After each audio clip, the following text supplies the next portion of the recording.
This king killed his rivals, banished his own priests, and a million people still worship him today. Meet Shaktan Tampuran, the king I mentioned in my last reel. He was born into power but inherited chaos. His kingdom had temples controlled by a group of corrupt priests called Yogadripads. The trade routes were blocked off completely and his entire kingdom was going nowhere. But here is where it gets dark. To solve the problems, he didn't negotiate or send any letters. He banished the priests from the temples and he executed the criminals who defied him. To build Swaraj ground in Thrissur, he ordered a sacred teak forest to be destroyed. The priests panicked, warning him that cutting it down would bring a deadly curse. The workers were too terrified to raise an axe. So Shaktan Tampuran walked into that forest, picked up the axe himself and made the first strike. Since then, nobody has questioned him twice. Here is the truth that is hard to sit with.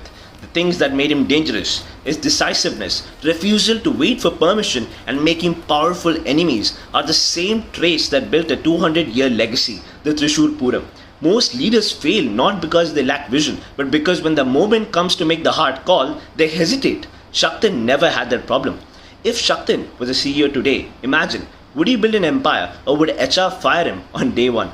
Tell me in the comments below.